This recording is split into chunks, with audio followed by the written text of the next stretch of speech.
నమస్కారం. ఘంటారావానికి స్వాగతం. ముందుగా ప్రధానాంశాలు. H1B వీసా వార్షిక ఫీజు $1,00,000 పెంపు. ట్రంప్ నిర్ణయంతో విద్యార్థులు, ఐటీ ఉద్యోగులపై పెను ప్రభావం. H1B వీసాదారులకు మైక్రోసాఫ్ట్ అడ్వైజరీ, తక్షణమే అమెరికా రావాలని సూచన.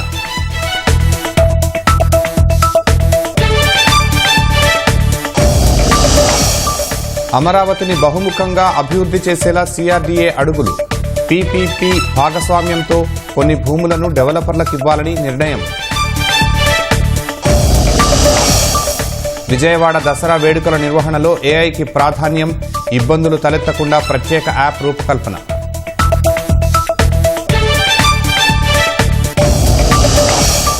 కేతిరెడ్డి పెద్దారెడ్డి ఇంటి గేటు పనుల అడ్డగింత. అనుమతి లేదంటూ ప్రహరీ కట్టిన మున్సిపల్ అధికారులు.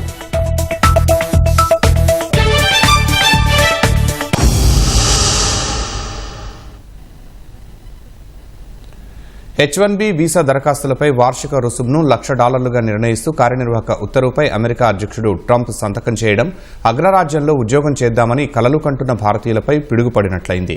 ఇకపై అమెరికాలో పనిచేస్తున్న కంపెనీలు విదేశీ నిపుణులను నియమించుకునేందుకు ఒక్కొక్క H1B వీసాపై ఏడాదికి $1,00,000 చెల్లించాల్సి వస్తుంది. ముఖ్యంగా ఈ నిర్ణయం భారత్పై ఎక్కువ ప్రభావం చూపనుంది.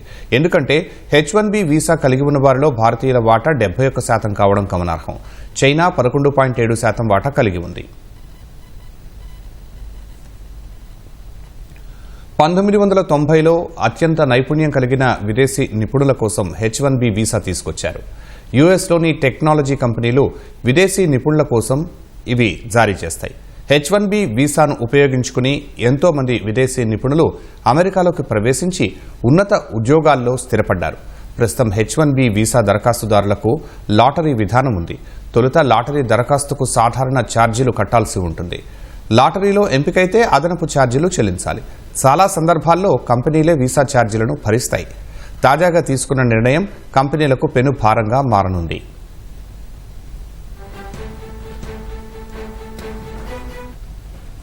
ట్రంప్ కార్యనిర్వాహక ఉత్తర్వుల ప్రకారం H1B వీసా కోసం దరఖాస్తు చేసే ప్రతి ఒక్కరూ ఏటా $1,00,000 ఫీజును చెల్లించాలి.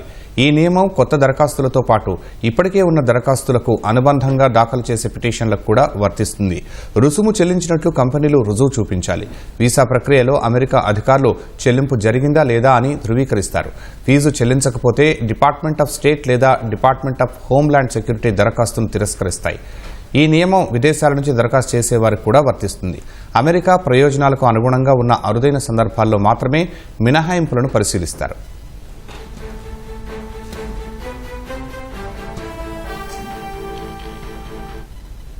అమెరికాలోని ఐటీ కంపెనీల్లో పనిచేసే భారతీయ నిపుణులు, అమెరికా విశ్వవిద్యాలయాల నుంచి మాస్టర్స్ లేదా PhD పూర్తి చేసిన భారతీయ విద్యార్థులు H1B వీసా కోసం దరఖాస్తు చేసేవారు. భారత్కు చెందిన H1B వీసాదారుల్లో సుమారు 65% మంది కంప్యూటర్ సంబంధిత ఉద్యోగాల్లో పనిచేస్తున్నారు. H1B వీసాదారుల సగటు జీతం సుమారు $118,000గా ఉంది. ట్రంప్ కొత్త ఉత్తర్వుల ప్రకారం ఏటా $1,00,000 చెల్లించాల్సి వస్తే మధ్యస్థాయి నిపుణులు, ప్రారంభ స్థాయి ఉద్యోగులు, అమెరికాలో మాస్టర్స్ లేదా PhD చేస్తూ ఉద్యోగాలు ఆశించే భారతీయ విద్యార్థులపై పెను ప్రభావం చూపనుంది.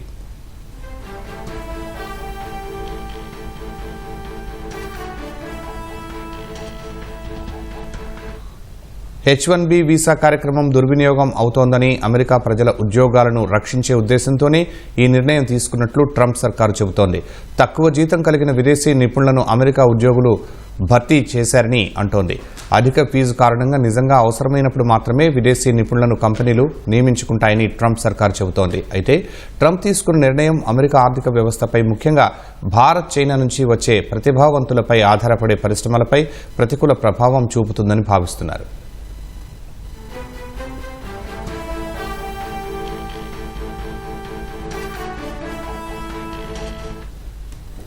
అమెరికా ప్రతి సంవత్సరం లాటరీ విధానం ద్వారా 85,000 H1B వీసాలను జారీ చేస్తుంది.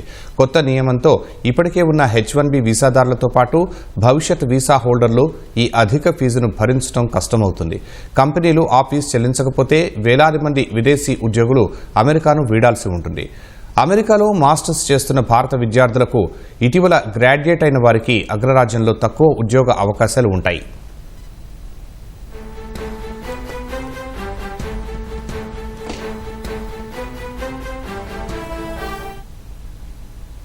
H1B వీసాల దరఖాస్తు ఫీజును భారీగా పెంచడంపై అమెరికా చట్టసభ సభ్యులు ఆందోళన వ్యక్తం చేశారు. అమెరికా అధ్యక్షుడి నిర్ణయం అనాలోచితంగా ఉందని, ఐటీ పరిశ్రమపై తీవ్ర ప్రభావం చూపిస్తుందని అంటున్నారు. ఇన్నాళ్లు విదేశీ నిపుణుల రాకతో నూతన ఆవిష్కరణలు జరిగి తద్వారా పరిశ్రమలు ప్రారంభమై లక్షలాది మంది అమెరికన్లు ఉపాధి పొందేవారని చెబుతున్నారు. ట్రంప్ తాజా నిర్ణయంతో పలు రంగాల్లో అస్థిరత ఏర్పడే ప్రమాదం ఉందని హెచ్చరిస్తున్నారు. వలసలపై ఎప్పటికప్పుడు కఠిన చర్యలు తీసుకుంటూ వస్తున్న అమెరికా అధ్యక్షుడు డొనాల్డ్ ట్రంప్ తాజాగా H1B వీసాల విషయంలో కీలక నిర్ణయం తీసుకున్నారు. వీసా దరఖాస్తు ఫీజును అమాంతం పెంచేశారు. దీనిపై అమెరికా చట్టసభ్యులు తీవ్ర ఆందోళన వ్యక్తం చేస్తున్నారు. విదేశీ నిపుణులను ఆకర్షించేందుకు ఇతర దేశాలు పోటీ పడుతున్న తరుణంలో ఇలాంటి నిర్ణయం వెలువడటం విచారకరమని అమెరికా కాంగ్రెస్ చట్టసభ సభ్యుడు రాజా కృష్ణమూర్తి అన్నారు. లోపాలుంటే ఇమిగ్రేషన్ వ్యవస్థను ఆధునీకరించి ఉత్తమ విధానాన్ని తీసుకురావడం సమస్యకు పరిష్కారమని సూచించారు. విదేశీ నిపుణుల రాకను నియంత్రిస్తే అమెరికా ఆర్థిక వ్యవస్థ బలహీనపడుతుందని చెప్పారు. H1B వీసాదారులే చివరకు గ్రీన్ కార్డు పొంది చిన్నపాటి పరిశ్రమలను స్థాపించి అమెరికన్లకు ఉపాధి కల్పిస్తున్నారని రాజా కృష్ణమూర్తి గుర్తు చేశారు.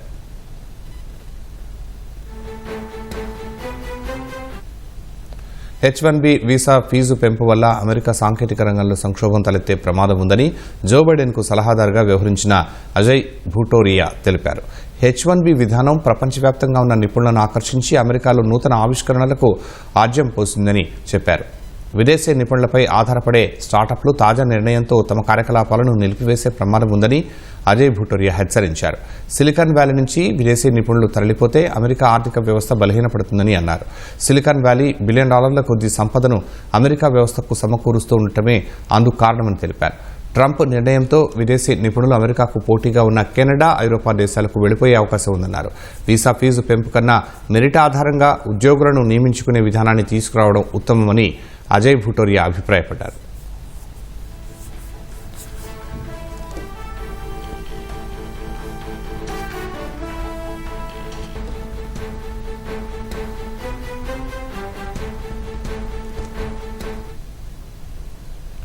H1B వీసాదారుల వార్షిక రుసుము $1,00,000 అమెరికా సర్కారు పెంచడంతో దిగ్గజ టెక్ సంస్థలు అప్రమత్తమయ్యాయి. ఇతర దేశాల్లో ఉన్న H1B వీసాదారులు తక్షణమే అమెరికాకు తిరిగి రావాలని టెక్ సంస్థలకు తమ ఉద్యోగులకు ఆదేశాలిచ్చినట్లు తెలుస్తోంది. ఈ మేరకు మైక్రోసాఫ్ట్, మెటా వంటి దిగ్గజ సంస్థలు తమ ఉద్యోగులకు అడ్వైజరీ జారీ చేసినట్లు తెలుస్తోంది. ఇతర దేశాల్లో ఉన్న H1B, H4 వీసాదారులు సెప్టెంబర్ 21లోపు అమెరికాకు తిరిగి రావాలని కోరుతూ మైక్రోసాఫ్ట్ తమ ఉద్యోగులకు అడ్వైజరీ జారీ చేసినట్లు తెలుస్తోంది. ఈ మేరకు అంతర్గత ఈమెయిల్ పంపించినట్లు అంతర్జాతీయ కథనాలు వెల్లడించాయి. అయితే అమెరికాలోనే విధులు నిర్వర్తిస్తున్న ఉద్యోగులను మంచి భవిష్యత్తు కోసం అక్కడే పనిని కొనసాగించాలని మైక్రోసాఫ్ట్ సూచించినట్లు తెలుస్తోంది. అయితే దీనిపై మైక్రోసాఫ్ట్ అధికారికంగా స్పందించాల్సి ఉంది.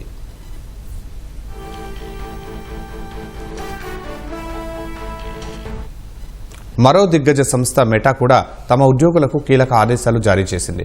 పని లేదా వెకేషన్ కోసం ఇతర దేశాలకు వెళ్లిన H1B వీసా కలిగి ఉన్న తమ ఉద్యోగులు 24 గంటల్లోగా అమెరికాకు తిరిగి వచ్చేయాలని ఆదేశాలు ఇచ్చింది. అమెరికాలో ఉంటున్న H1B, H4 ఉద్యోగులు 2 వారాల పాటు ఇతర దేశాలకు వెళ్లవద్దని సూచించింది. వారంతా అమెరికాలోనే ఉండాలని తమ ఉద్యోగులకు అడ్వైజరీ జారీ చేసింది. అటు అమెరికాలోని ఇమిగ్రేషన్ న్యాయవాదులు కూడా ఇతర దేశాల్లో ఉన్న H1B వీసాదారులు రేపట్లోగా అమెరికాకు తిరిగి వచ్చేయాలని చెబుతున్నారు.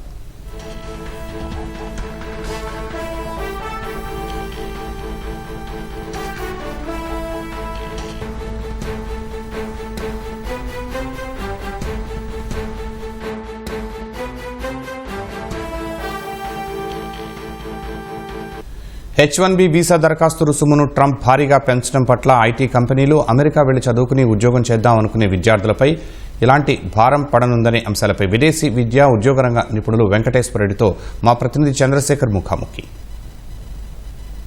అమెరికా అధ్యక్షుడు డొనాల్డ్ ట్రంప్ భారతీయ విద్యార్థులకు ఉద్యోగులకు షాక్ ఇచ్చే విధంగా వీసాలపై పెంచుతూ నిర్ణయం తీసుకున్నారు. దీనిపై మాట్లాడేందుకు మనతో పాటు విదేశీ విద్యారంగ ఉద్యోగాలకు సంబంధించిన నిపుణులు వెంకటేశ్వర రెడ్డి గారు ఉన్నారు. సార్, ఎట్లా ఇప్పుడు ట్రంప్ తీసుకున్న నిర్ణయము మన భారతదేశానికి సంబంధించినటువంటి విద్యార్థులకు ఎలా ఇబ్బంది కలిగించనుంది? సో ఇలా $1,00,000 పర్ ఇయర్ H1B ఫైల్ చేసిన తర్వాత, అప్రూవల్ అయిన తర్వాత కట్టాలంటే ఇది చాలా చాలా బర్డెన్. మనకి అంటే లైక్ కంపెనీస్కి యాక్చువల్గా చాలా బడ్డెన్, స్టూడెంట్స్కి సంబంధం లేదు. యాక్చువల్గా ఆ జీవోలో మనం క్లియర్గా చూస్తే అంటే ఎట్ టు సైన్ అని చెప్తున్నారు. ఓకే, సో ప్రెసిడెన్షియల్ ఆర్డర్ అది. కాకపోతే ఏంటంటే $1 lakh అనేది చాలా హ్యూజ్. యాక్చువల్గా ఏంటంటే ఈ H1B వర్కర్స్ మెయిన్ ఎందుకు తీసుకుంటారు అని అంటే యుఎస్లో ఉన్న ఎంఎన్సి కంపెనీస్ కానీ లేకపోతే ఇవన్నీ కూడా సో యుఎస్లో ఉన్న ప్రాజెక్ట్సే కాకుండా వాళ్ళు బయట కంట్రీస్ నుంచి కూడా ప్రాజెక్ట్స్ తెచ్చుకుంటూ ఉంటారు. ఈ ప్రాజెక్ట్స్ తెచ్చుకున్నప్పుడు జనరల్గా ఇంప్లిమెంటేషన్లో ఓన్గా కంపెనీలో ఇప్పుడు సపోజ్ ఎగ్జాంపుల్ మైక్రోసాఫ్ట్ తీసుకున్నాము, మన విండోస్ 2027 వస్తూ ఉంది, అది వాళ్ళ ఓన్ ప్రాజెక్ట్. సో దానికి ఏంటంటే పర్మనెంట్ ఎంప్లాయీస్ తీసుకుంటారు. అలా కాకుండా మైక్రోసాఫ్ట్ ఒక 5-6 ప్రాజెక్ట్స్ వేరే కంట్రీస్ నుంచి తెచ్చుకుంది. సో అవి టెంపరీ ప్రాజెక్ట్స్.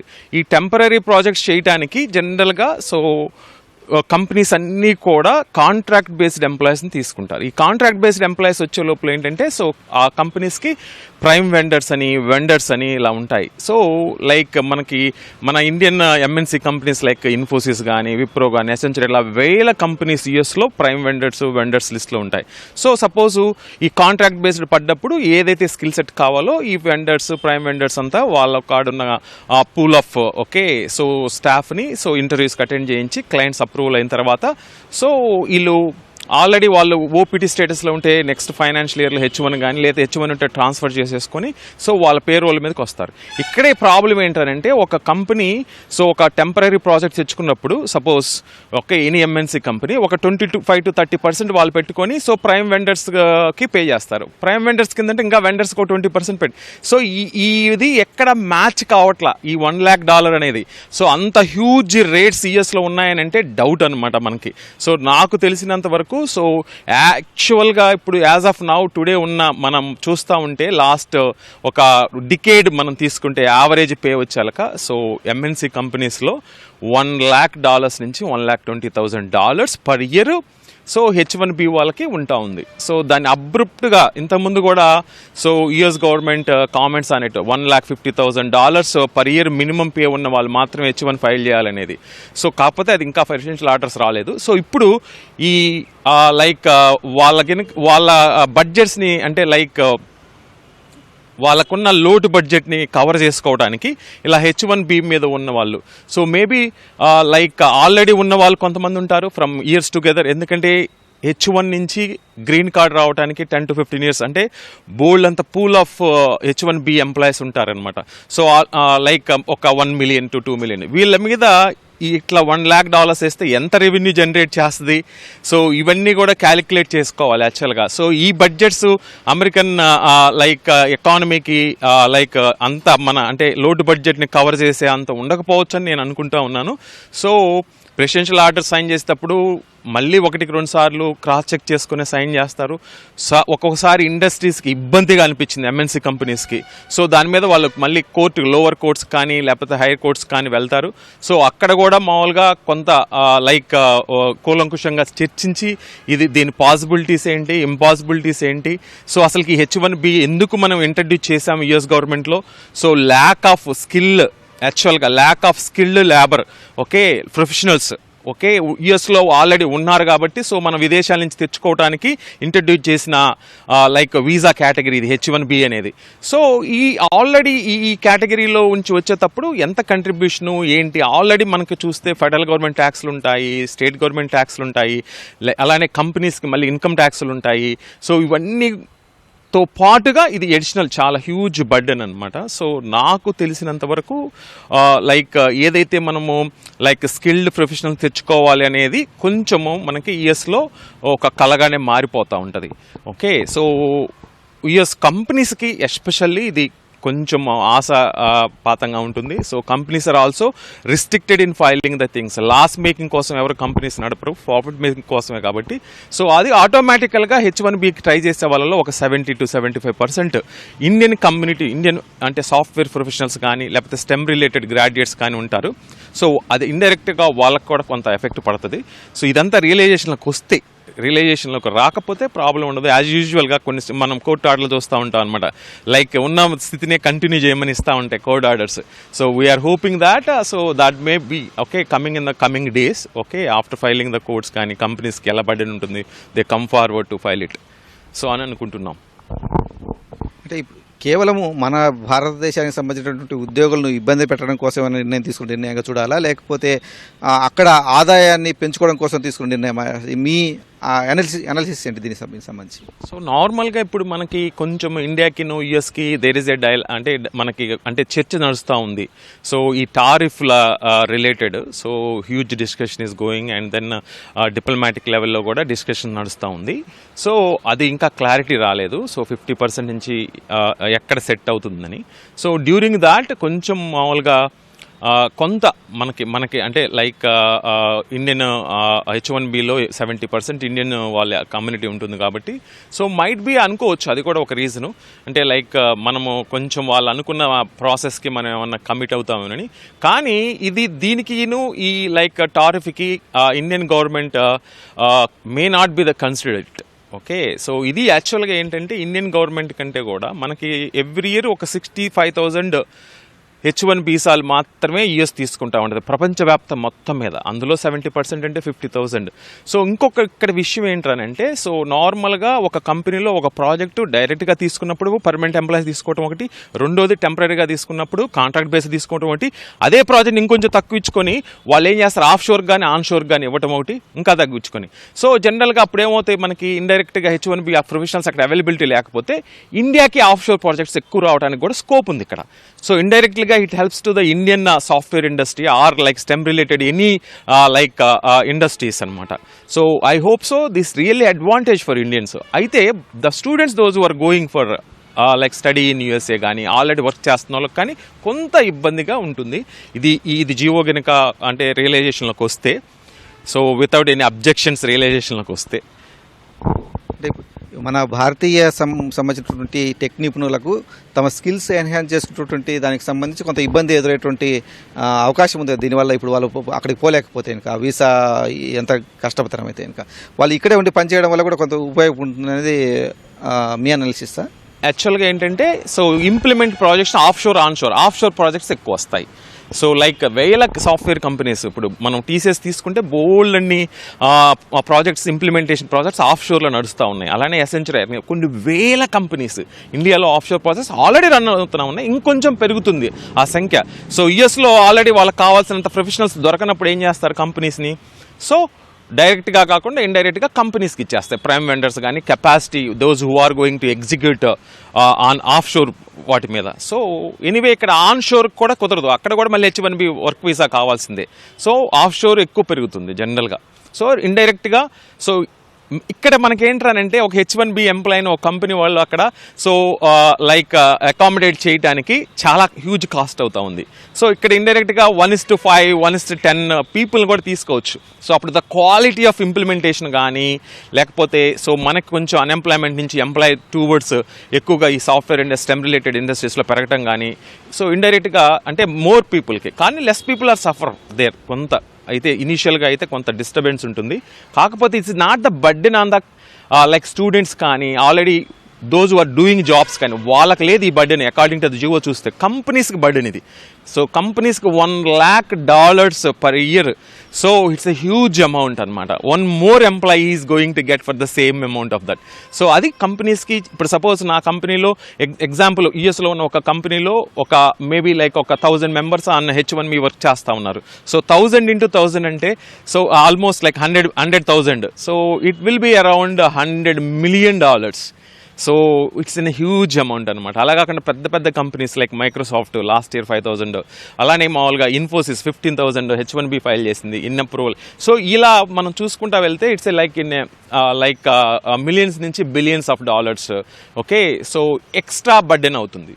సో అది థింక్ చేసుకోవాలి ఒకసారి గవర్నమెంట్కి. సో అది లాంగ్ టైంలో మాత్రం it is a like affected for the US tech pool. Actually it's an advantage for the immediately computer science software అయితే కనుక ఇమ్మీడియట్లీగా అడ్వాంటేజ్ అది ఇండియాకి. లైక్ ఎలక్ట్రానిక్స్ అయితే మనకంటే చైనా వాళ్ళకి కూడా it may be like advantage అవ్వచ్చు. సో మన కాడ కూడా ఎలక్ట్రానిక్స్ అంతకంటే బాగానే ఉంది యాక్చువల్గా. సో రిమైనింగ్ అన్ని ఫీల్డ్స్లో ఇండియాకి like in the form of employment it is an advantage. గతంలో ట్రంప్ తీసుకున్న నిర్ణయాలు కొన్నింటిని కోర్టులు కొట్టివేసిన పరిస్థితి, నిలువరించిన పరిస్థితి. ఇప్పుడు దీనిపైన కూడా న్యాయస్థానంలో ఏ మేరకు ఈ నిర్ణయం నిలబడేటువంటి అవకాశం ఉందంటారు అసలు? సో నార్మల్గా కంపెనీస్ ఆర్ లైక్ ఇక్కడ కంపెనీస్కి లాస్ కాబట్టి companies they are definitely going to file few cases అనుకుంటున్నాను నేను. So depending on the merits, okay, US law చాలా పవర్ఫుల్ అనమాట. యుఎస్ కోర్ట్స్ కానీ, లోవర్ కోర్ట్స్ కానీ, హై కోర్ట్స్ కానీ చాలా లైక్ అంటే జడ్జిమెంట్స్ రియలిస్టిక్గాను, ఓకే, అండ్ కామన్ మ్యాన్ని దృష్టిలో పెట్టుకొని, అండ్ యుఎస్ మేజర్గా లైక్ వాళ్ళ సెక్యూరిటీ ఆస్పెక్ట్స్ కానీ లేకపోతే యుఎస్ రిలేటెడ్ సంబంధించిన అన్నింటినీ కూడా కన్సిడరేషన్లో తీసుకొని వాళ్ళు డెసిషన్స్ ఇస్తూ ఉంటారు. సో నాట్ ఓన్లీ ట్రంప్ గారండి, సో ఇంతకుముందు తీసుకున్న కొంతమంది ప్రెసిడెంట్స్ కూడా కొన్ని విషయాలలో సో కోర్ట్స్ ఓకే కొట్టేసిన జరిగింది. సో అలానే లైక్ మేబీ లైక్ వాళ్ళ కనుక ఇది మనకు హాని కలిగిస్తుంది మన కంట్రీకి అనుకుంటే ఓకే, సో సేమ్ కంటిన్యూ చేస్తారు. లేదు ఇది మనకి కంపెనీస్కి ఇక్కడ హాని కలిగిస్తుంది అని అనుకుంటే కనుక సో కంపెనీస్ యుఎస్ నుంచి మూవ్ అయ్యాయి అనుకోండి, there is a huge loss for the US in the corporate. First corporate tax పోతుంది అండ్ ఎంప్లాయీ కట్టి ఇన్కమ్ ట్యాక్స్ పోతుంది. ఎంప్లాయీస్ లైక్ జీవించడానికి వాళ్ళు కొంత ఖర్చు పెట్టాలి in the form of rents కానీ లేకపోతే డైలీ వాళ్ళు కొనుక్కునేది కానీ బట్టలు కానీ ఇట్లాంటి వాటి మీద వచ్చే ట్యాక్స్లు పోతుంది. సో అప్రాక్సిమేట్లీగా అకార్డింగ్ టు ద యూఎస్లో ఉన్న వాళ్ళు కొంతమంది మన సిటిజన్స్ కానీ లేకపోతే సెటిల్ అయిన వాళ్ళు చెప్తా ఉన్నారంటే 50% of our income gone to the government indirectly.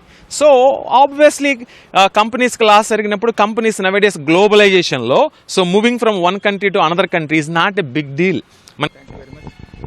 ఇది అమెరికా ప్రభుత్వం తీసుకున్నటువంటి నిర్ణయం వారికి ఆర్థికంగా కొన్ని నష్టాలు కలిగించేటువంటి అవకాశం కూడా ఉంది. ఎందుకంటే కార్పొరేట్ కంపెనీలు వారి లాభాలు కావచ్చు, వాళ్ళకి మానవ వనరులకు సంబంధించినటువంటి విషయాలన్నీ కూడా పరిగణలోకి తీసుకొని ఈ కంపెనీలు నిర్వహిస్తూ ఉంటాయి. ఒకవేళ ఆ నిర్ణయం ఇంకా ఇక్కడి నుంచి టెక్కిస్ను తీసుకుని రాలేకపోతే కనుక అక్కడ వారి కంపెనీలు కూడా మూతపడే ప్రమాదం ఉంటుంది. వారు వేరే దేశాలు కూడా తమ కార్యకలాపాలని షిఫ్ట్ చేసే అవకాశం ఉంటుంది. తద్వారా ఆ దేశానికి కూడా నష్టం జరుగుతుంది. అదే సమయంలో ఆంధ్రప్రదేశ్ వంటి రాష్ట్రాలు, ఎందుకంటే ప్రతి ఏటా కూడా 1,00,000 మంది పైగా ఇంజనీరింగ్ గ్రాడ్యుయేట్లు కంప్యూటర్ పట్టాలతో వాళ్ళందరూ కూడా బయటకు వస్తున్నారు. ఇలాంటి వారందరికీ కూడా ఉద్యోగ అవకాశాలు కల్పించేది కూడా ఒక వేదిక అవుతుంది. తప్పనిసరిగా ఇది ఒక ఆ సంక్షోభాన్ని అవకాశంగా మార్చుకునేది కూడా రాష్ట్ర ప్రభుత్వం ప్రయత్నిస్తే మంచి ఫలితాలు ఉంటాయని చెప్పేసి కూడా నిపుణులు చెప్తూ ఉన్నారు. కెమెరామెన్ అలితో పూర్ణచంద్రశేఖర్, ఈటీవీ న్యూస్, గుంటూరు.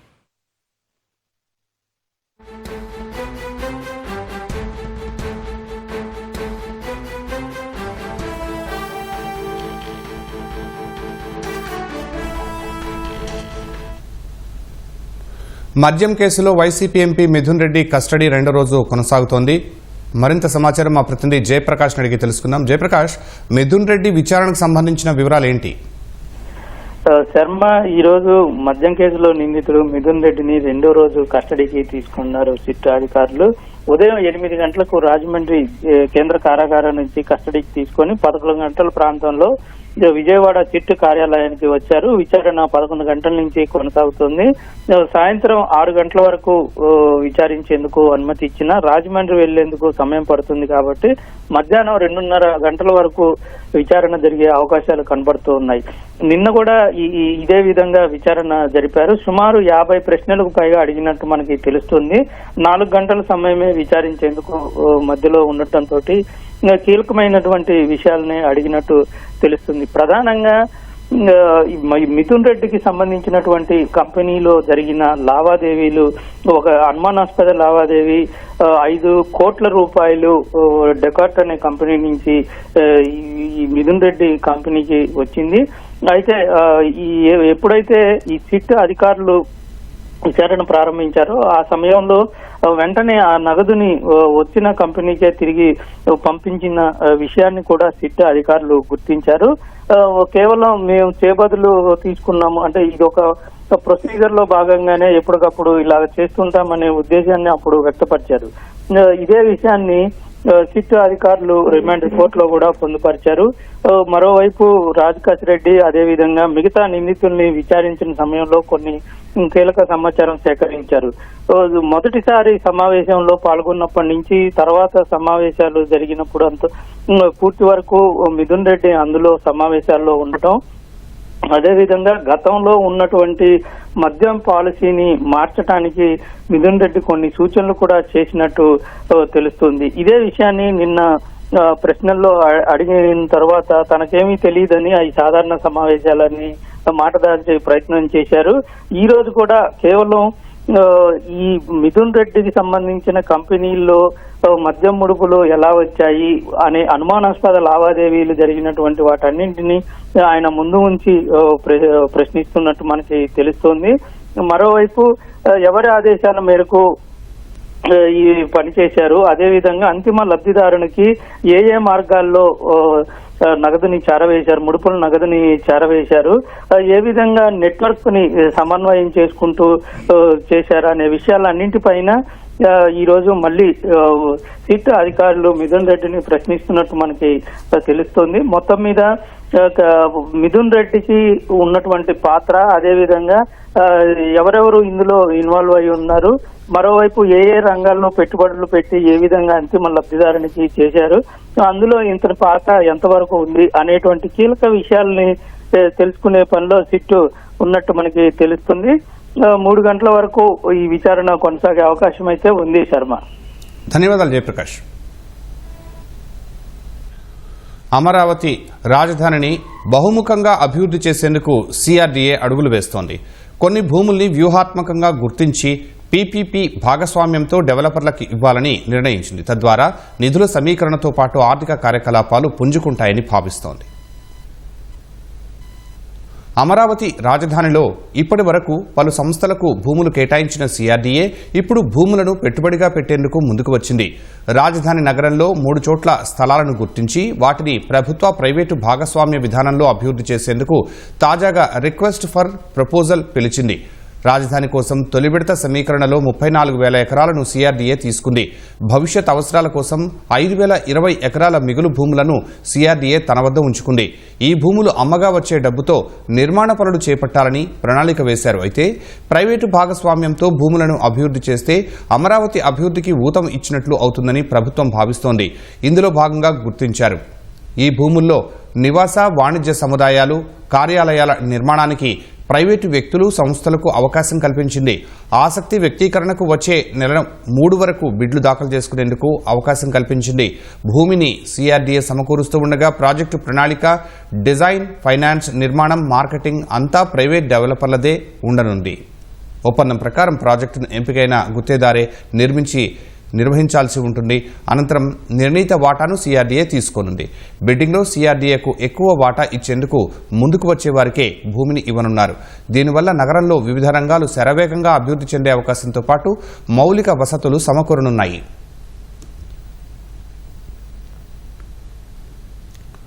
అనంతపురం జిల్లా తాడిపత్రి మాజీ ఎమ్మెల్యే కేతిరెడ్డి పెద్దారెడ్డి తన ఇంటికి మరోవైపు గేట్ ఏర్పాటు చేయడాన్ని మున్సిపల్ అధికారులు అడ్డుకున్నారు. గేటు ఏర్పాటుకు అనుమతి లేదంటూ ప్రహరీ గోడ తొలగించిన స్థానాన్ని పూర్తిగా మూసివేశారు. కోర్టు అనుమతితో తన నివాసానికి చేరుకున్న మాజీ ఎమ్మెల్యే ఇంట్లో నుంచి బయటకు వచ్చేందుకు కాంపౌండ్కు మరో గేటు పెట్టేందుకు గోడను కొంత పగలగొట్టారు. విషయం తెలుసుకున్న మున్సిపల్ చైర్మన్ జేసీ ప్రభాకర్ రెడ్డి కార్యకర్తలతో కేతిరెడ్డి పెద్దారెడ్డి ఇంటి ముందున్న జూనియర్ కళాశాల మైదానంలోకి చేరుకున్నారు. గోడను మూయిస్తామని పోలీసులు తెలపడంతో అక్కడి నుంచి వెళ్లిపోయారు. పోలీసుల బందోబస్తు నడుమ మున్సిపల్ అధికారులు తొలగించిన ప్రహరీ స్థానంలో గోడను నిర్మించారు. చీకటి పడుతున్నా నిర్మాణం పూర్తయ్యే వరకు అక్కడే ఉన్నారు.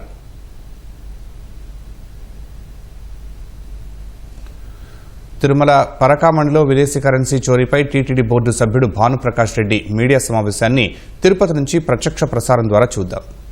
భారీ కుంభకోణం, భారీ దొంగతనం. గతంలో శ్రీకృష్ణదేవరాయల టైంలో స్వామివారి ఆలయంలో ఆభరణాలు దొంగలింపబడ్డాయి. ఆ సమయంలో 12 మందికి క్యాపిటల్ పనిష్మెంట్, అంటే ఆ రోజు రాజులు వారికి ఉరిశిక్ష ఇచ్చారు. మిత్రులారా, స్వామివారి సొత్తును దొంగలిస్తే ఉరిశిక్ష పడింది, వారు క్యాపిటల్ పనిష్మెంట్ అంటారు. ఈరోజు దోచుకున్నాడు దర్జాగా బయట ఉన్నాడు. దోచుకున్న వాడి దగ్గర నుంచి చాలా మంది దోచుకున్నారు. ఇదేం న్యాయం అయ్యా? అసలు వెంకటేశ్వర స్వామి హుండీకి ఉన్నటువంటి పవిత్రత తెలుసా మీకు? కలియుగ ప్రత్యక్ష దైవం వెంకటేశ్వర స్వామికి నిలువు దోపిడిస్తారు. మిత్రులారా, ఇంట్లో ఏదన్నా ఇబ్బంది ఉంటే, వారు ఏదన్నా ముక్కుంటే ఆ సమయంలో మహిళలు ఒంటి మీద ఉన్నటువంటి నగల్లో మంగళసూత్రంతో పాటు నిలువు దోపిడి వెంకటేశ్వర స్వామి ఖజానాలోకి ఇస్తారు. అలాంటి పవిత్రమైనటువంటి హుండీ, ఆ హుండీల నుంచి వచ్చే కానుకల్ని పరకామణిలో కౌంట్ చేస్తారు. పరకామణి ఒక్కసారి హుండీలో పడినట్టు ప్రతి కానుక, ప్రతి రూపాయి, ప్రతి పైసా వెంకటేశ్వర స్వామి సొత్తు. వెంకటేశ్వర స్వామి సొత్తుని కొల్లగొట్టిన వాడిని ఏ విధంగా కాపాడతారయ్యా మీరు? మళ్ళా ఈ మధ్య ఒక అభినవ అన్నమయ్య వచ్చాడు,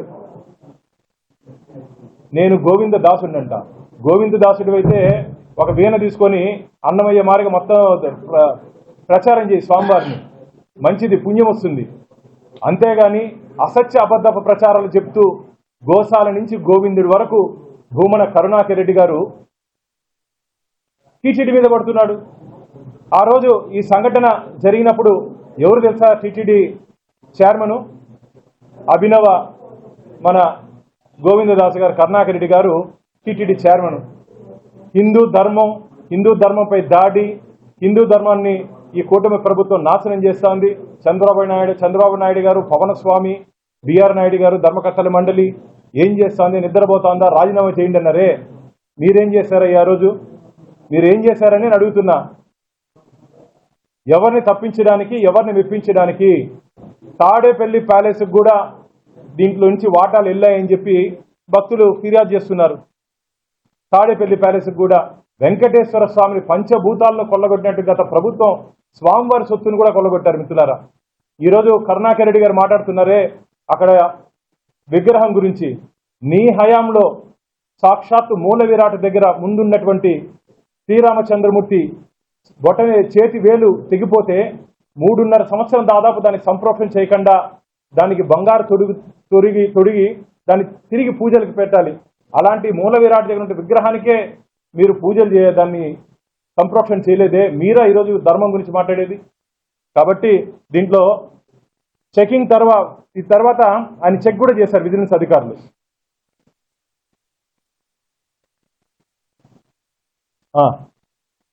మిత్రులారా,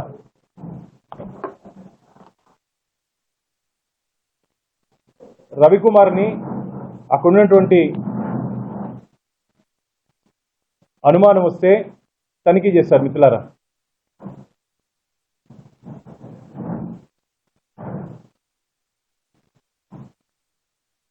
ఇంకో బాధాకరం విషయం తెలుసా?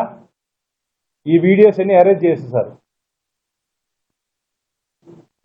సాక్ష్యాధారాలు లేకుండా ఈ వీడియోస్ అన్ని అరేంజ్ చేసేసారు.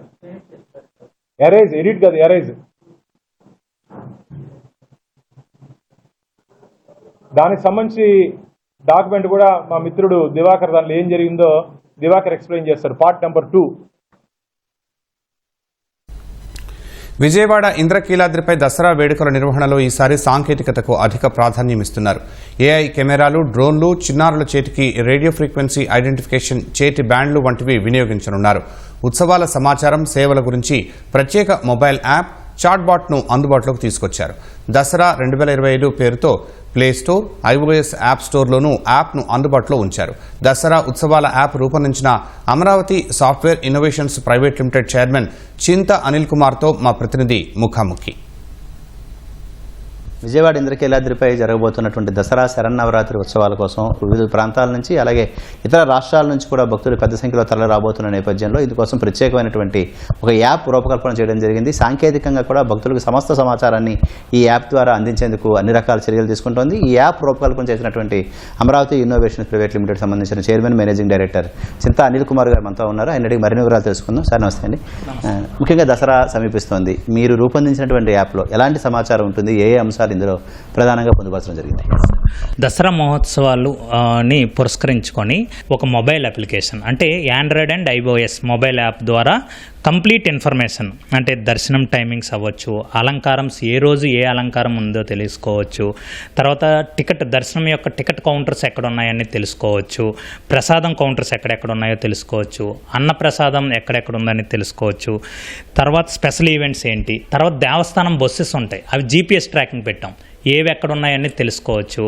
పార్కింగ్ ప్లేసెస్ ఉంటాయి, ఈ పార్కింగ్ ప్లేసెస్లో ఏఐ కెమెరాస్ పెట్టాం. దీనివల్ల ఏంటంటే ఆ పార్కింగ్ కెపాసిటీ ఎంత, ఎన్ని వెహికల్స్ ఆల్రెడీ అందులో ఉన్నాయి, ఇంకా ఎన్ని వెహికల్స్ అందులో పట్టే కెపాసిటీ ఉంది. దీని ద్వారా ఏంటంటే నేను ఇప్పుడు శ్రీకాకుళం నుంచి వస్తున్నాను, సో ఏ పార్కింగ్ ఏరియాకి వెళ్ళాలో తెలుస్తుంది. తెలిసి దాంతోపాటుగా ఏం తెలుస్తుంది అంటే నేను అక్కడ ఏ 5-6 పార్కింగ్ లొకేషన్లు ఉంటే నేను అందులో ఏ పార్కింగ్కి వెళ్ళొచ్చు, నాకు ముందుగానే తెలుస్తుంది ఈ పార్కింగ్ ఫుల్ అయిపోయింది, సో నేను అక్కడికి వెళ్ళకూడదు, ఈ పార్కింగ్లో ఇంకా 100 కార్స్ పెట్టే స్పేస్ ఉంది, ఇది చేసుకోవచ్చు అన్న విషయం తెలుస్తుంది. సో యాప్ అనేది ఏంటంటే ఒక 1 పాయింట్ సొల్యూషన్ అండి. ఇప్పుడు మనం ప్రతి దానికి ఒక అన్నప్రసాదం అనుకోండి, అది ఓన్లీ అన్నప్రసాదం ఎక్కడనే చెప్పదు, దానికి ఎలా వెళ్ళాలో దారి చూపిస్తుంది, గూగుల్ మ్యాప్తో ఇంటిగ్రేట్ చేసాం. లేకపోతే ఇప్పుడు ఏదైనా సరే దర్శనం టికెట్ కౌంటర్స్ ఉన్నాయనుకోండి, దానికి ఏ విధంగా వెళ్ళాలనేది దారి చూపిస్తుంది. సో యాప్ అనేది కంప్లీట్ ఇన్ఫర్మేషన్ అప్ టు డేటెడ్గా ఉంటుంది. మనం ఏదైనా ఒక నోటిఫికేషన్ ఇచ్చామనుకోండి, ఆ నోటిఫికేషన్ కూడా వెంటనే పబ్లిక్కి ఇస్తుంది అనమాట. ఇది మొబైల్ యాప్ గురించి. ఇది బోత్ ఆండ్రాయిడ్ అండ్ ఐఓఎస్లో ఉంది.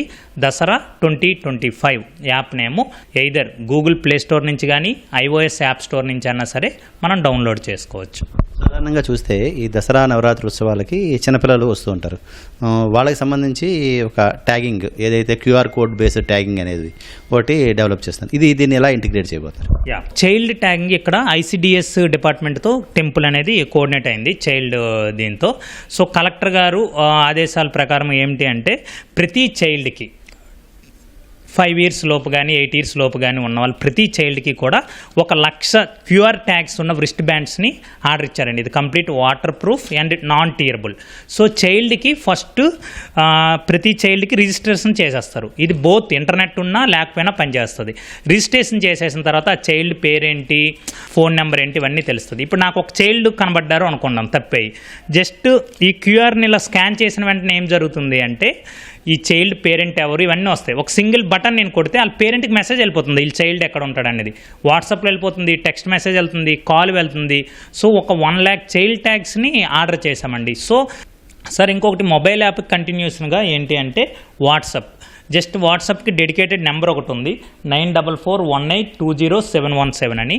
ఈ నెంబర్కి మనం అమ్మ అని పిలిచిన, హాయ్ అన్న, దసరా అన్న ఏదో ఒక కీవర్డ్తో ఒక మెసేజ్ పెడితే, సో జనరల్గా ఎలా ఉంటుందంటే అమ్మ అంటే కరుణించే వాళ్ళు కనుక ఇక్కడ మనకి యాప్లో ఏదైతే ఇన్ఫర్మేషన్ ఉంటుందో ఇదంతా కూడా చాట్ బాట్లో కూడా కంప్లీట్ ఇన్ఫర్మేషన్ వస్తుంది. ముఖ్యంగా దసరా నవరాత్రులకి వివిధ శాఖలకు సంబంధించినటువంటి అధికారులు అలాగే సిబ్బంది ఇక్కడ పనిచేస్తుంటారు. ఈ డిప్లాయ్మెంట్ సంబంధించి మనకి దీంట్లో ఏమైనా కనిపిస్తుందా, లేదా దాని గురించి ఏమైనా ప్రత్యేకమైన సాఫ్ట్వేర్ ఏమైనా రన్ చేశారు? CP Vijayawada commissioner of police Rajasekhar Babu గారు సో కంప్లీట్గా ఇండియాలోనే ఈ సాఫ్ట్వేర్ లేదు సార్, ఇండియాలోనే లేదు. ఇప్పుడు పేటెంట్ కూడా తీసుకుంటున్నాం. ఈ డిప్లాయ్మెంట్ అంటే ప్రతి పోలీస్ పర్సను ఎవరెక్కడ డ్యూటీ ఉండాలి, వాళ్ళకి అకామిడేషన్ ఏంటి, వాళ్ళ షిఫ్ట్ టైం ఏంటి, మొత్తం కూడా కంప్లీట్గా ఒక సింగిల్ క్లిక్తో వాళ్ళు చేసుకునే విధంగా ఈ డిప్లాయ్మెంట్ అప్లికేషన్ అనేది తయారు చేయించారు సార్. ఇందులో ఏంటంటే మొత్తం ఎన్ని కాంపోనెంట్స్ ఉన్నాయి, ఎన్ని సెక్టార్స్ ఉన్నాయి, ఈ సెక్టార్స్లో ఏ పాయింట్ దగ్గర ఎవరు డ్యూటీ చేయాలి, ఏ షిఫ్ట్లో ఎవరు డ్యూటీ చేయాలి, వాళ్ళు ఎంత టైం అక్కడ డ్యూటీ చేశారు, టైంకి చెక్ ఇన్ అవుతున్నారా, చెక్ ఇన్ అవ్వట్లేదా, ఇదంతా కూడా లైవ్ ట్రాకింగ్ ఉంటుంది ప్రతిదీ. ఇది పోలీసులకు సంబంధించి. అదేవిధంగా కలెక్టర్ గారు ఏం చెప్పారంటే ఈ 3 షిఫ్ట్లో ఉన్న డేటా అంతా ఇస్తున్నారు, వాళ్ళకు కూడా సేమ్ సినారియో, చెక్ ఇన్ అవ్వడం, చెక్అవుట్ అవ్వడం, ఆ డ్యూటీ పాయింట్స్ దగ్గర ఉన్నారా లేదా, ఈ ఫీడ్బ్యాక్ మేనేజ్మెంట్ బట్టి మనం తీసుకొని వెళ్ళడం, ఇదంతా కూడా కంప్లీట్గా జరుగుతుంది సార్. ఇది దసరా నవరాత్రుల్లో పూర్తి సాంకేతికను వినియోగించి దేవాదాయ శాఖ ముందుకెళ్తోంది. ఇక్కడ భక్తులు ఏ విధమైనటువంటి ఆర్జిత సేవలు ఉన్నాయి, అలంకరణ దగ్గర నుంచి, అలాగే భక్తులు ఎంత దూరంలో ఉన్నారు, ఆలయానికి వచ్చిన తర్వాత దర్శనం ఎన్ని గంటలు పట్టే అవకాశం ఉంటుంది, తమ వాహనాలు ఎక్కడ పార్కింగ్ చేసుకోవాలంటే సమస్త సమాచారాన్ని సాంకేతికత ఆధారంగానే తెలుసుకునేందుకు అత్యంత సులభమైనటువంటి రీతిలోనే ఈ యాప్ రూపొందించడం జరిగింది. విజయవాడ నుంచి కెమెరామెన్ నరేష్తో శ్రీనివాస్ మోహన్, ఈటీవీ న్యూస్. భారతీయ సాంస్కృతిక ఆధ్యాత్మిక చైతన్యానికి బలమైన ఆసరా దసరా పండుగ. 9 రోజుల పాటు అమ్మవారిని అత్యంత భక్తి శ్రద్ధలతో కొలిచే ఈ దేవి నవరాత్రులను అంగరంగ వైభవంగా జరుపుకుంటారు. ఈ విజయదశమి పండుగను నిర్వహించడంలో పశ్చిమ బెంగాల్ హుగ్లీ జిల్లాలోని కొన్నగర్కు చెందిన ఘోషల్ కుటుంబానికి ఘనమైన చరిత్ర ఉంది. 571 ఏళ్లుగా మొఘల్ చక్రవర్తులు కాలం నాటి నుంచి నిరంతరాయంగా వారు పూజలు చేస్తున్నారు. మరి ఘోషల్ కుటుంబ దసరా ఉత్సవాల చరిత్ర ఏంటో ఈ కథనంలో చూద్దాం రండి. పశ్చిమ బెంగాల్లో నిర్వహించే దేవీ నవరాత్రులకు ప్రత్యేక గుర్తింపు ఉంది. అందులోనూ హుగ్లీ జిల్లాలోని కొన్నగర్లోని ఘోషల్ కుటుంబం నిర్వహించే దసరా ఉత్సవాలకు ఘనమైన చరిత్ర ఉంది. ఆ కుటుంబం మొఘల్ చక్రవర్తుల కాలం నుంచి 571 ఏళ్లుగా దేవి నవరాత్రులను నిర్విరామంగా నిర్వహిస్తోంది. జమీందారులైన ఘోషల్ కుటుంబం పూర్వీకులు 1454 నుంచి దుర్గాదేవి పూజలు చేస్తున్నారు. అప్పటి నుంచి వారి బంగ్లాలో ఏటా దుర్గాదేవి పూజలు నిర్వహిస్తున్నారు. అప్పట్లో కేవలం పాటలు పాడుతూ పూజలు చేసేవారు. కాలం మారుతున్న కొద్దీ నవరాత్రుల సమయంలో ఘోషల్ కుటుంబ బంగ్లాలో కళాకారులు, దిగ్గజ గాయకులు అక్కడ ప్రదర్శనలు ఇచ్చారు. నేటి ఆధునిక ప్రపంచానికి తగ్గట్టుగా ఉత్సవాలు రూపాంతం చెందాయి. ఈ ఏడాది కూడా బంగాలీ భాష, బెంగాలీ గర్వం పేరుతో బెంగాలీ భాష గొప్పతనాన్ని చెప్పేలా నాటకాన్ని వేయనున్నట్లు ఘోషల్ కుటుంబ సభ్యులు చెప్పారు. ప్రస్తుతం నవమి రోజున సాంస్కృతిక కార్యక్రమాలను ప్రదర్శించనున్నారు.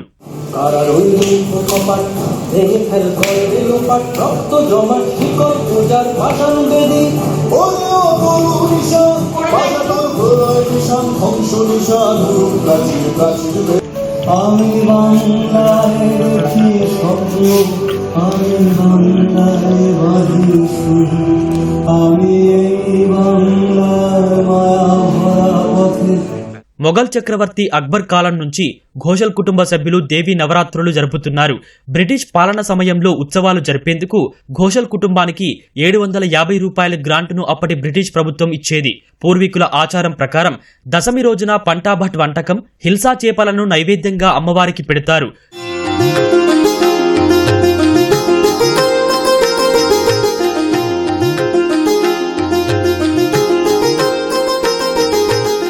దశమి రోజున అమ్మవారిని ఉదయం పూట నిమజ్జనం చేయడం ఇక్కడ సంప్రదాయంగా ఉంది. కొన్నగర్ ప్రాంతమంతా నిమజ్జనం ఉదయం పూట నిర్వహిస్తారు. పూర్వకాలంలో రాత్రిపూట అమ్మవారిని నిమజ్జనం చేసేందుకు నది వద్దకు వెళ్లగా ఓ వ్యక్తిపై పులి దాడి చేసి చంపేసింది. అప్పటి నుంచి ఈ ప్రాంతంలో ఉదయం పూట నిమజ్జనం చేయడం సంప్రదాయంగా మారింది. పోలీస్ స్టేషన్లలో ఏళ్ల తరబడి పేరుకుపోయిన వాహనాలను విశాఖ పోలీసులు యజమానులకు అప్పగించారు. వెహికల్ రిటర్నింగ్ మేళా నిర్వహించిన సిపి శంఖబ్రత బాగ్చి సుమారు 346 వాహనాల బాధితులకు అప్పగించారు. కోర్టు ప్రత్యేక అనుమతితో ఈ కార్యక్రమాన్ని నిర్వహించినట్లు సిపి తెలిపారు. ఇప్పటివరకు నిర్వహించిన 3 మేళాల ద్వారా 818 వాహనాలను యజమానులకు అందజేశామన్నారు. ఈ వెహికల్స్ ఎక్కువ రోజులు మన దగ్గర ఉండడం వల్ల పాడైపోతుంది. వైజాగ్ సిటీలో ఎక్కడ లేని విధంగా కోర్ట్ పర్మిషన్ తీసుకొని ఆ వెహికల్ రైట్ఫుల్ ఓనర్ ఎవరు ట్రేస్ చేసుకొని వాళ్లకు అప్పచెప్పడానికి ప్రయత్నం స్టార్ట్ చేశాము.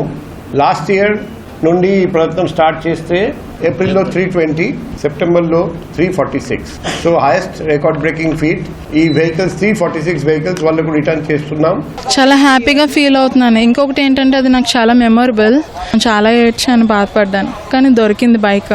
చాన్నాళ్ళు అయింది, ఇంకా పోయింది అనుకున్నాం, దొరకలేదు. కంప్లైంట్ ఇచ్చాం, వెంటనే వాళ్ళు ఇలా పట్టించుకొని బైక్ తీసుకొచ్చి ఇలా అప్ చెప్తారని నేను అనుకోలేదు. చాలా థ్యాంక్ యూ. నేను ఆ రోజు రాత్రి బీచ్ రోడ్డు 12 ఆ టైంలోనే వెళ్తుంటే నా ముందు ఎవరో ఇద్దరు స్పీడ్గా వెళ్తుంటే నేను సెల్ ఫోన్ డ్రైవింగ్లో పట్టుకున్నారు మేడం. వెంటనే ఆ పరిధిలోకి నేను వారం రోజులు ఆయనతో పాటు వెనకాల తిరిగాను. కొంచెం లేట్ అవుద్ది అది అని చెప్పేసి అన్నారు. తర్వాత మన సిపి గారు మనకి ఈ మేళంలో మాకు బాగా ఇచ్చేసి ఇప్పుడు చాలా సంతోషంగా ఉంది మేడం.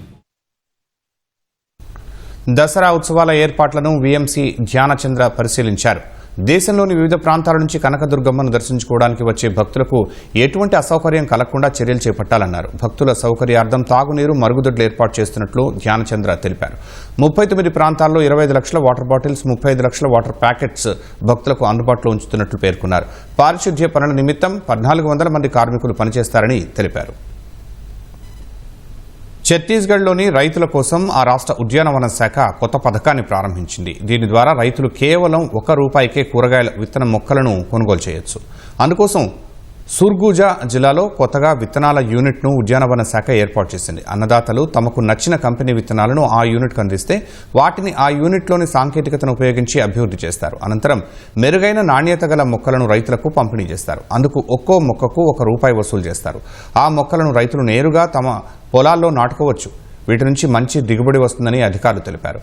ప్రైవేటు కంపెనీలు మొక్కలను సిద్ధం చేయడానికి ఒక మొక్కకు ₹12 నుంచి ₹15 తీసుకుంటున్నాయని, అది రైతులకు భారమవుతున్న నేపథ్యంలో ఈ నిర్ణయం తీసుకున్నట్టు ఉద్యానవన శాఖ తెలిపింది.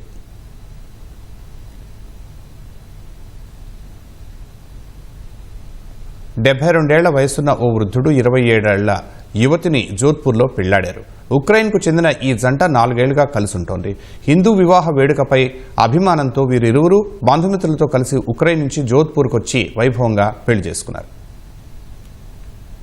ఉక్రెయిన్కు చెందిన ఓ జంట భారతీయ సంస్కృతిపై మక్కువతో రాజస్థాన్ జోధ్పూర్లో హిందూ సంప్రదాయ పద్ధతిలో పెళ్లి చేసుకున్నారు.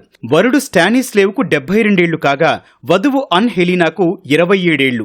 వీరిద్దరూ ఉక్రెయిన్లో నివసిస్తున్నారు. 4 ఏళ్లుగా కలిసి ఉంటోన్న ఇరువురు పెళ్లి చేసుకోవాలని నిర్ణయించుకున్నారు. భారతీయ సంస్కృతిపై అభిమానంతో హిందూ సంప్రదాయ పద్ధతిలో వివాహం చేసుకోవాలని భావించారు. భారత్లో పెళ్లిళ్లు నిర్వహించే ఓ సంస్థను వారు సంప్రదించారు. వివాహ వేడుకకు ఆ సంస్థ 3 ప్రాంతాలను వారికి సూచించింది. అందులోంచి గత వీడియోల ఆధారంగా ఆ జంట జోధ్పూర్ ఎంచుకున్నారు.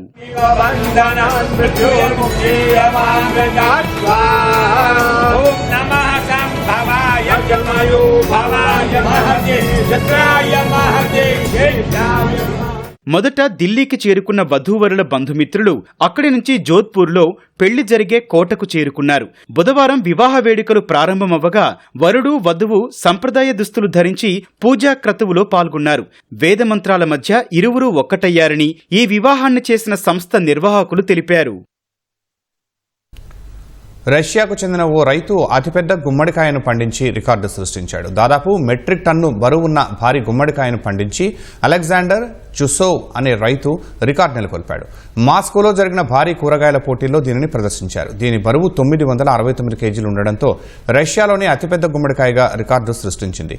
దీనిని పండించేందుకు 6 నెలల కంటే ఎక్కువ సమయం పట్టిందని చుసోవ్ వెల్లడించాడు. నేల, గాలిని వేడి చేసే ప్రత్యేక గ్రీన్ హౌస్ను నిర్మించి అందులో జాగ్రత్తగా దీన్ని పండించినట్లు చెప్పాడు. ఎరువులు, నీటిని ఖచ్చితమైన మోతాదులో ఇచ్చినట్లు వివరించాడు. ఈ పోటీల్లో దాదాపు 3000 మందికి పైగా రైతులు పాల్గొన్నారని నిర్వాహకులు తెలిపారు. 144 కేజీల బరువైన పుచ్చకాయ ప్రత్యేక ఆకర్షణగా నిలిచిందని పేర్కొన్నారు.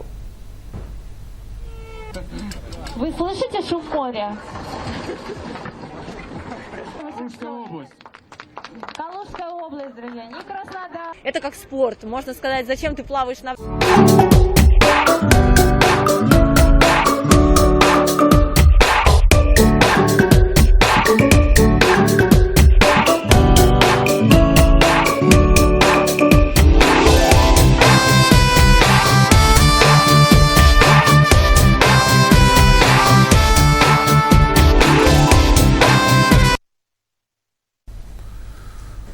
రెండు పానీపూరీలు తగ్గాయన్న కోపంతో ఓ మహిళ రహదారిపై అడ్డంగా కూర్చుని ట్రాఫిక్ అంతరాయం కలిగించిన ఘటన గుజరాత్లోని వడోదరాలో చోటు చేసుకుంది. సర్సగర్కు చెందిన మహిళ ఓ పానీపూరి బండి వద్దకు వెళ్లి 20 రూపాయలు ఇచ్చి పానీపూరి అడిగింది. సాధారణంగా 6 పానీపూరీలను అతని వద్ద నుంచి ఆమె ఆశించింది. అయితే ఆ బండి యజమాని కేవలం 4 మాత్రమే ఇవ్వడంతో షాక్కు గురైన ఆ మహిళ అతడితో గొడవ పడింది. ముడి సరుకుల ధరలు పెరిగిన నేపథ్యంలో పానీపూరీలను తగ్గించినట్టు ఆ వ్యాపారి ఆమెకు సర్ది చెప్పేందుకు ప్రయత్నించాడు. అయినప్పటికీ శాంతించని ఆ మహిళ వాహనాలకు అడ్డంగా రోడ్డుపై బైఠాయించి బోరున ఏడవడం ప్రారంభించింది. ఆమె చుట్టూ చేరిన స్థానికులు పోలీసులకు సమాచారం ఇచ్చారు. అక్కడికి వచ్చిన పోలీసులు ఆ మహిళకు సర్ది చెప్పి అక్కడి నుంచి వెళ్లేలా చేశారు. అలాగే ఆ బండి యజమానికి ధరలను సూచిస్తూ ఒక బోర్డు పెట్టమని సూచించారు.